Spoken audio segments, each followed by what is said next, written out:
I mortgaged my soul to the devil. His interest rates will kill me.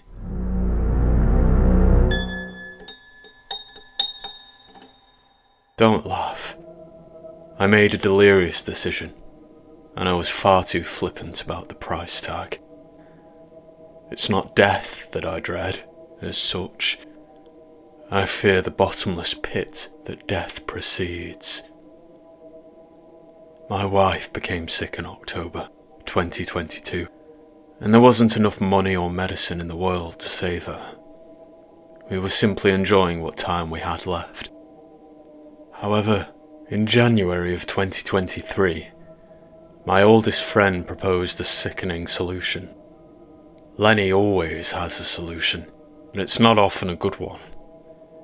He told me about SoulLend, a company that facilitates the conveyance of a soul's title to Satan.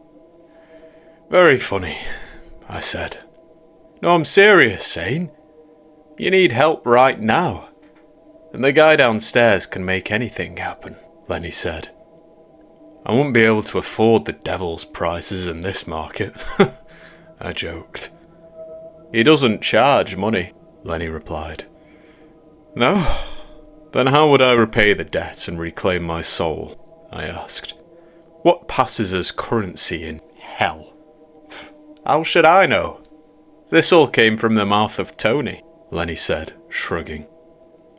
Well, I just googled them, I interjected. Nothing about SoulLend online. Lenny face-palmed. You're so dumb sometimes, Zane. Did you know that?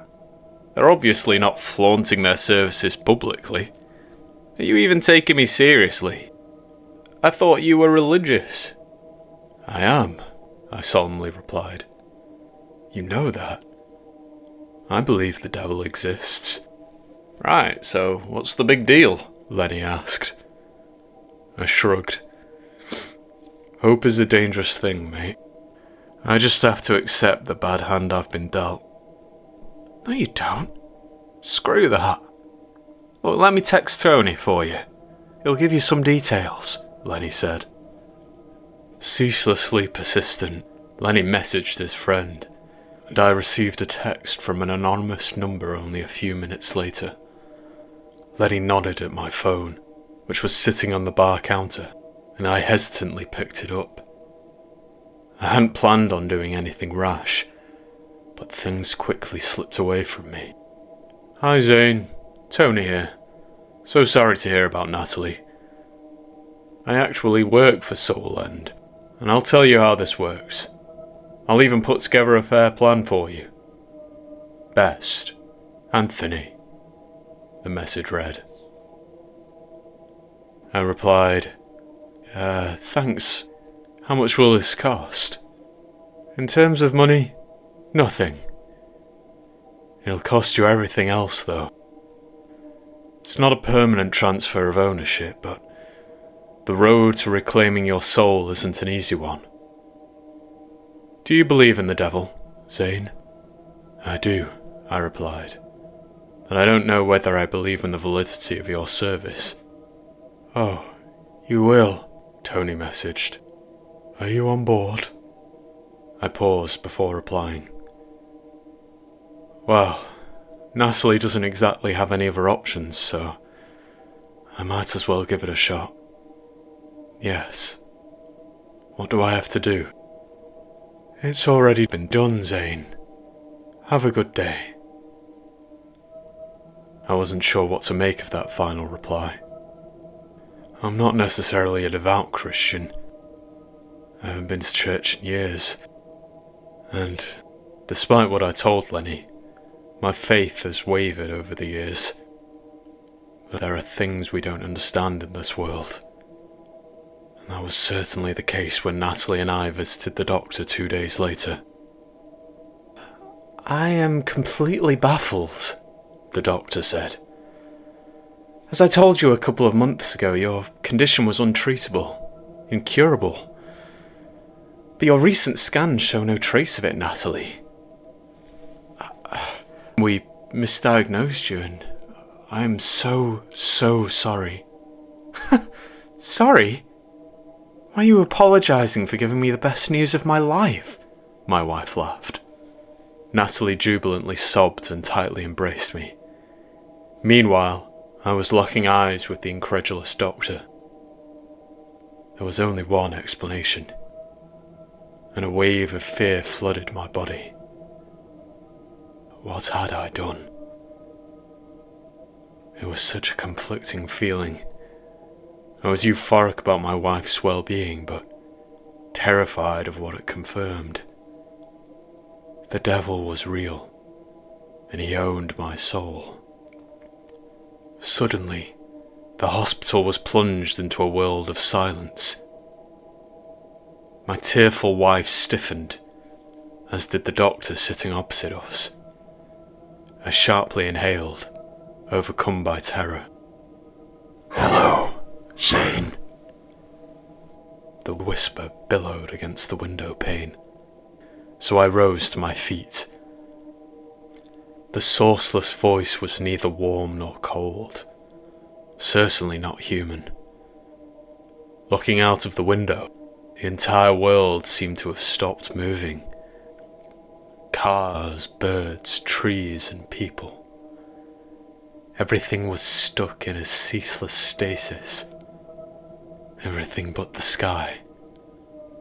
It was noon, but the golden sun and dazzlingly white clouds were starting to sour. This was not the arrival of night. It was something far darker than darkness. Lucifer. To pay your debt, balance must be restored, the devil whispered. A face started to form in the sky, something unfit for the human gaze. The eyes were horrid holes, inexplicably infinite. To stare into them was enough to evoke madness. To fall into them, I imagine, would be an eternal torture too horrifying to fathom. Your first repayment will come in the form of a heart, Satan explained. The doctor unfroze, but the rest of reality remained still. Upon seeing that time had stopped, the woman screamed, and when she looked out of the window to see hellish black eyes in the sky, she unleashed a louder wail. Incessantly inhaling, close to fainting, the doctor started to claw at her neck, seemingly unable to exhale. I watched helplessly as she flailed around, bumping into her desk. Then, a series of cracking noises erupted from her torso. The doctor cried breathlessly.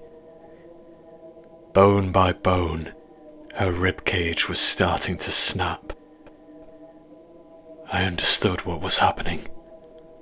The doctor keeled forwards, clutching the lump that was beginning to protrude from her chest. In a devilish display, her still beating heart emerged through broken ribs, torn flesh, and a hole in her white, bloody shirt.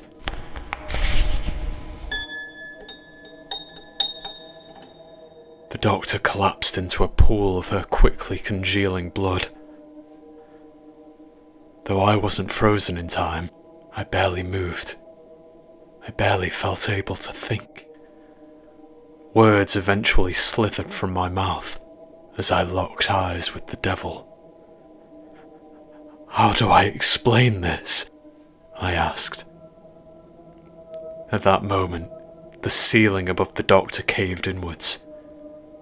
I screamed as she was entombed in the avalanche of tiles and assorted medical equipment from the floor above.